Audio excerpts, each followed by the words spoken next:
So, good morning to everybody from our side. We are the IEDC Bled School of Management team. Today with you, Iuliia from Ukraine, Nenad, and I'm Peter from Slovenia. I think we are prepared, the presentation is ready, so I would suggest that we start. Our purpose of presentation today is to provide an overview of the current situation of Slovenian forests, to define the problem and challenges that the industry is facing, to identify possible solutions and their implications, to propose a viable solution, implementations and action plans for the future of Slovenian forests, and to present the potential of the proposed solution for the Slovenian wood processing industry. As we all know, Slovenia is one big and, in our opinion, unexploited or underexploited forests. Forests are covering 58% of Slovenian territory and are growing year by year. In the 19th century, the coverage was only 5%, to give you the example. Ownership of Slovenian forests is very fragmented. Average size per private owner is only 3 hectares, which gives some disadvantages. Economies of scale exists in dense areas. We have some more data and numbers on the backup slide. Concessionaires are the name of the game due to the fragmented private ownership. There is a significant resistance of private owners to form cooperatives, mainly because of bad experience in the past. Profitability of Slovenian forestry industry is much lower than Austria.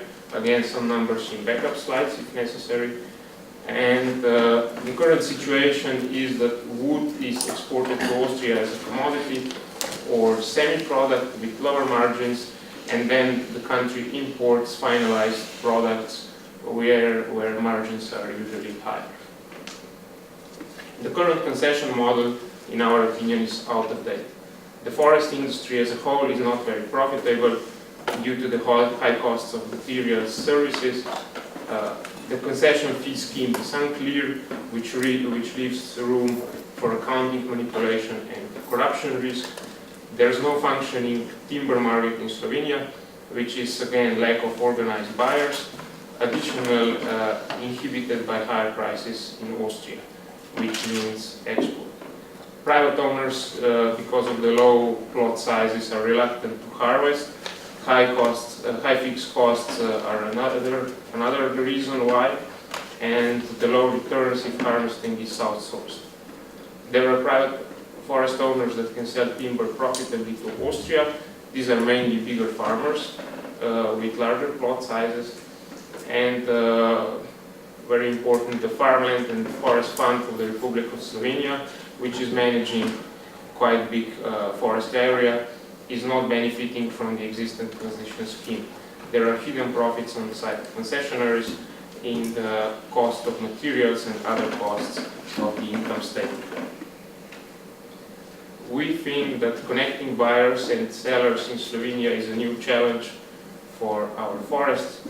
The industry, wood processing, paper and furniture production is underdeveloped and accounts only for 1/3 of annual wood supply from Slovenian forests, or is struggling.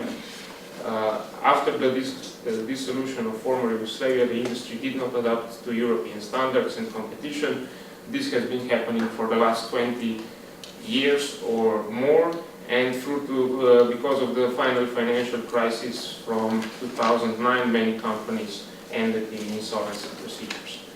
The market is not functioning and is very fragmented. There's less than 50% of annual stock growth harvested. We have a lobby present fighting to preserve its benefits, and there's a great opportunity in district biomass heating, which is also at this point of time hardly developed. Timber and forest present an attractive opportunity for pension funds and private equity funds, which we can also show later on the backup slide.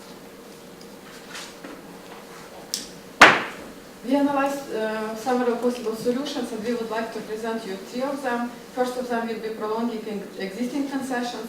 Second is to establish Slovenian Forest Limited company, which was proposed by the ministry. And third is awarding concessions under a new public-private tender. But what is more important, with the new contracts which would have new conditions. Prolonging existing concessions would not be definitely a step forward. Probably it would preserve the existing status quo.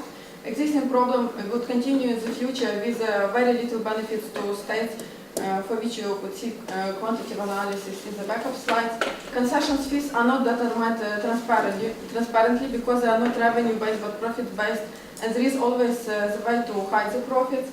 Little or no prospect for market development and industry growth. As we know, value chain companies are bankrupt or they do not exist in Slovenia. And partial solution could be as a prolongation of or extending concessions to the current best performance, and we made some quantitative analysis which shows us that this could increase fee income to the state by 15 million euro. What about Slovenian Forest Limited? This would first of all require significant investment, around 20 million in equipment and close to 40 million in land and buildings. This possibly could increase public debt. If services will remain outsourced, then corruption risks remain. Unfortunately, we didn't have best practices from Slovenia that the government-owned company would perform really well, and the implementation until 2015 seems very hard to achieve because we would need to move all rights from certain concessionaries to new government-owned organization, and we would also need to pass these decisions through government and parliament. Probably this would also have significant social impact as people would be laid out from certain existing concessionaries. And what would we do if the model would not be successful because existing concessionaries would be gone and the new model would not perform very well or as expected? Yes, there are potential benefits from Austria and Finland, as we saw, but we know, or we saw from Slovenia, that unfortunately we didn't have good practices that the government-owned organization would really develop what it's expected, and you can find quantitative analysis on this case in the attachments. Awarding a single concession to the entire territory of Slovenia could be a case, but it's unlikely till 2015 because then issue of monopoly could rise, concessionary volatility, and this requires a lot of time for implementation. Yes, we must remember that there is sufficient know-how already in Slovenia because we analyzed companies, existing concessionaries, and quite a lot of them are profitable, but further development of industry requires substantial financial investment. We must remember that there is a considerable interest from private funds, equity, and pension funds to invest more. And we know that already 50 billion US dollars were devoted to this class globally. And if you would award forest management concessions to new concessionaries, this would bring us new experience, this would increase our efficiency, and this would definitely reduce corruption risk. So we could conclude that we could bring fresh and, what is more important, even simple approach to management of Slovenian forests. So how do we propose to do it? Of course, we propose a public tender, whereby there will be 2 rounds. First one will be the qualification round, where prospective bidders would have to show their existing know-how, equipment, possibly experience, but on the other hand, of course, the financial possibility to invest in further development of the industry. They would have to submit a business case where they would project or forecast their volumes harvested, market prices, their revenues, their profits, and of course, employment possibilities. The most important thing we see here is that the concession fee must be determined as a percentage of revenue, because this increases transparency and leaves less or even no room for accounting manipulation. We propose to select up to 3 concessionaires because they can take advantage of economies of scale and not be too scattered as the current situation is. Why 3? Because we have identified 3 major forest areas in Slovenia, namely Bled, Snežnik and Kočevje, and these concessionaires could be centered there, but of course expand their operations countrywide. As the forest industry is a low return industry, we think that the minimum amount or minimum duration of the concessions should be 15 to 20 years. Of course, it can always be higher. What are the benefits of the solution we propose? First and foremost, the economies of scale currently exist, but in the densely forested areas, the 3 we mentioned. We think with 3 concessionaires instead of 13, we can take more advantage of potential economies of scale. The percentage of revenue, as mentioned, is more transparent and in our opinion will bring more revenue to the government. No extra charges could be made to the fund. We heard of practices that the fund might be charged road maintenance, replanting trees and so on. We think this should be included in the cost structure of concessionaires. There's a possibility, and the private equity funds might even prefer this, to pay the entire concession fee up front. Maybe it can also progressively rise, because a new business model would take a few years to develop, and we can start with a lower concession fee and move our way up to a certain limit, of course. We see no negative side effects on employment, because just increasing harvesting rates, we currently harvest less than 50% of the annual stock growth, and increasing harvesting rates, even with increased productivity, would bring new employment possibilities. We have found in international experience that starting systematic exploitation of 1,000 hectares of wood brings 75 jobs, and we think this is not to be discarded in Slovenia.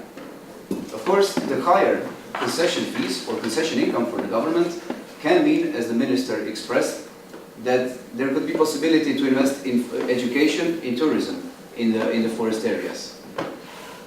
Some additional benefits that we see. The new concessionaires can be joint ventures between the existing concessionaires with the necessary know-how, workforce and equipment, and of course financial partners with the financial funds to invest in proper forest management and of course expansion of the industry.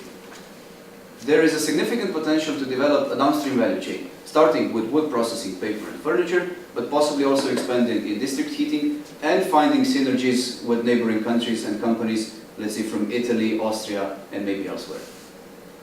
There would be a few established but big sellers in the market, which means market stability, which means long-term planning, and of course certainty about prices in the future. We also see this as a benefit to smaller private owners that don't have to invest into equipment to harvest their forest, but rather just have an agreement with the bigger concessionaires on selling the wood. Of course, the price decreases a bit because of the harvesting cost, but it takes no investment on the side of private owners. And of course, we believe this model can be implemented by next year. With an early start and good preparation of the tender, next year could be the time to transfer to a new model. Of course, every proposal has risks. We have identified some for you today. The first one, and the predominant risk that we see, is resistance by the voting public, which is a political issue. Giving Slovenian forests to management of possibly foreign companies would be a pressing issue in Slovenia, of course. There might be no bidders, maybe they're not interested. Maybe the concession fee is determined in a too little amount. The government has to take notice of this, that the concession income actually increases. The overharvesting damages sustainability, and this is a strong case for Slovenia. We have to be aware that we cannot harvest more than the annual stock growth. These have to be very careful here. And the new concessionaires can employ former concessionaires as service providers, thereby continuing the accounting practices from the past and reducing revenues and of course the concession income from the government. We can take things a bit further and also go into district heating, reducing CO2 emissions, producing heat and electricity, meeting Europe 2020 targets. However, this requires some engagement by the government, but mostly by municipalities in terms of urban planning laws. As for detailed financial analysis of district heating potentials, we have identified some information that is missing and we would need to calculate it, but we think it can be done fairly quickly.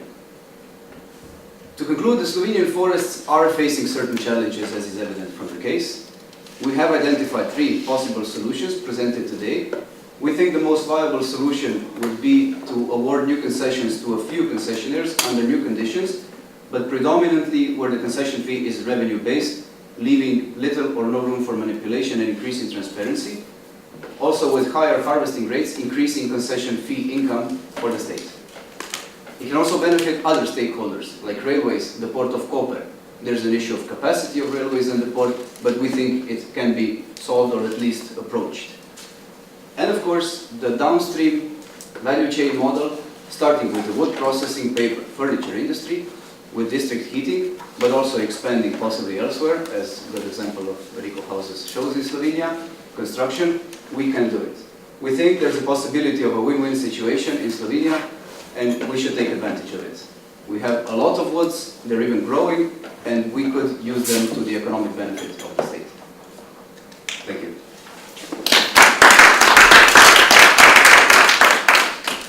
Questions? Who would like to start? Yeah, please. Where do you see opportunities to make the added value in Slovenia? Because now, right Could you repeat it now, louder? sorry. I would like to hear where do you see the opportunities to make the added value in Slovenia? Because right now the situation is that actually we are selling the goods and export it, and the added value is made somewhere else. Abroad. As we said, we export commodities or semi-products with lower margins. The predominant issue we see are economies of scale. We currently harvest less than 50% of what we can just in the annual stock growth. So if we take more advantage of this, we could bring cheaper timber to Slovenian market, which could jumpstart not necessarily the existing players in the market, because we know most of them are struggling, but new players in the industry.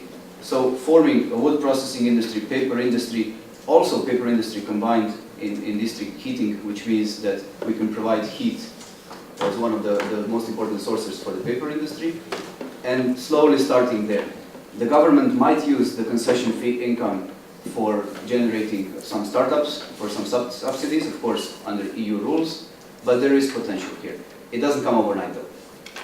And it's also very important to develop the whole value chain and to build bridges to sell the final product to the customers, like Rico is doing with houses, or Podgorje together with Adria is doing with caravanning industry, and there are some other successful companies in Slovenia. So not just to sell wood as such or semi-product, but to sell final product directly to the customer, where most of the value is created. You can see also SWOT analysis of building whole value chain in Slovenia in our appendix. As well, on the last two pages of our backup slides, you can see how much in Europe and also in Finland biomass is used for energy. Okay. Other questions? Georgie? My question is what is the ballpark benefit that you expect from this for the state in terms of numbers, and what can be achieved from there to accelerate value added or other industries? We don't know how well you can see this. Hopefully the right chart shows that if the best performers in the Slovenian industry would currently be managing the entire forest fund for the state, the benefits would be up to threefold. So the state currently gets about 6 million a year in concession fee income. This could increase for 15 million, so up to 20 million, which means there are some good performers. There are, of course, underperformers, as in every other industry. So we have best practices. We just don't allow them enough space to shine. Yeah, so then my question is, if the delta is 10 million between the two, then what can you do to accelerate the whole industry from 10 million euro? With 10 million euro, not a lot, honestly speaking, but we see a big opportunity in harvesting rates. We have also calculated roughly what the consequences would be if we simply increase harvesting rates. So currently we harvest a little less than 3,500 cubic meters of wood, and we have close to 8,000 cubic meters available. If we increase this slowly, the concession fees are shown in cases 10 or 15%, that they can make significant improvements for the government. Of course, this is not all. It's employment, it's paying taxes, reducing social benefits, it's also paying corporate tax profits and so on. We see this as a rolling ball. Just to build up on that question, you had three options. Yes. And for the first option, you said the revenues will go up by 15 million. You didn't give any numbers for the second and third option. Is this, and you mentioned also some investments for the second option, 60 million, which I did not understand. Why do you need 40 million of buildings there? So how does these three options compare in terms of revenues and investment? In the first option, if we prolong existing concession and nothing changes, of course the revenues stay the same.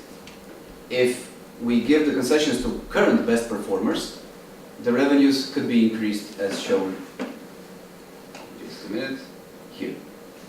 So there can be an increase in revenues. In terms of the Slovenian Forests Limited, the investments into equipment are of course investments that the new company would have to buy in order to be able to perform its business.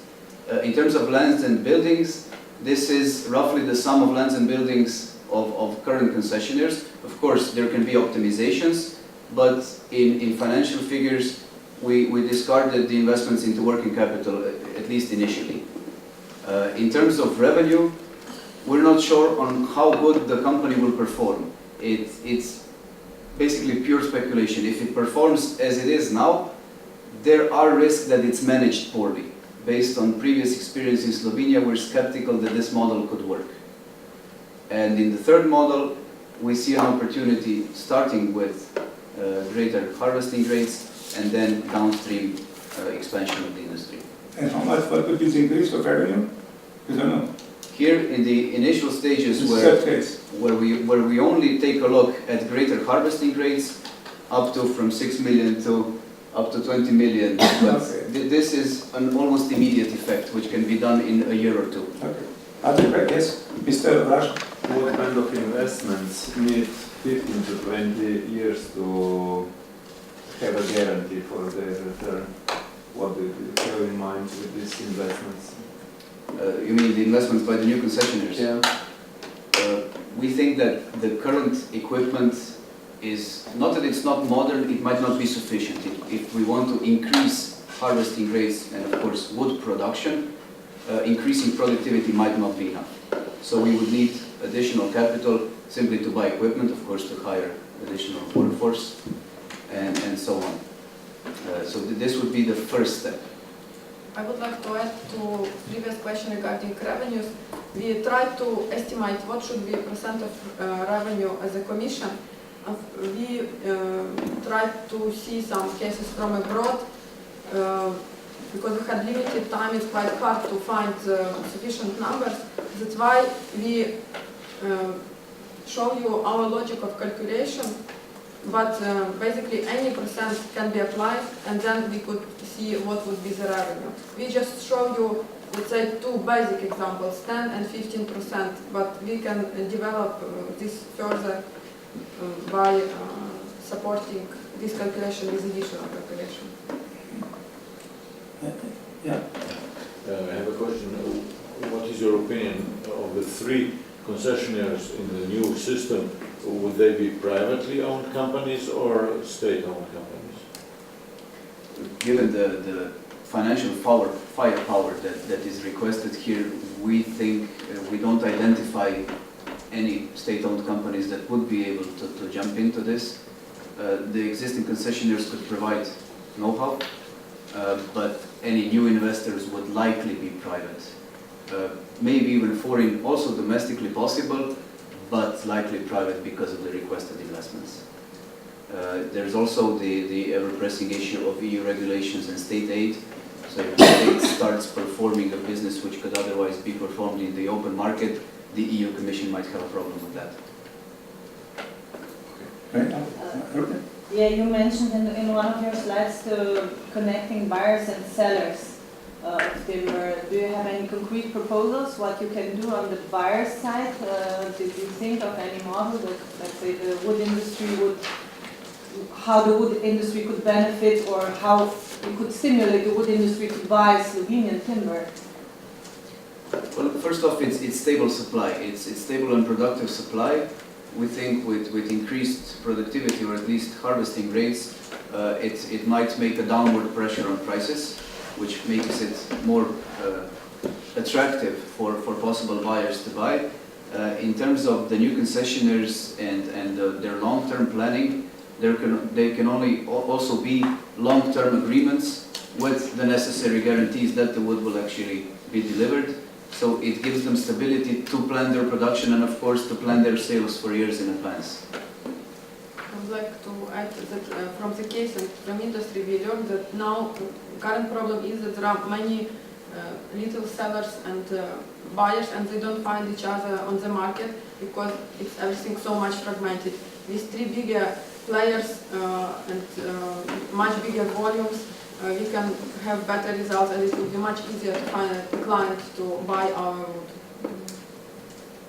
Yeah, last question. The slide 8, you have sentence if services are outsourced to the current concessionaires, corruption risk remains.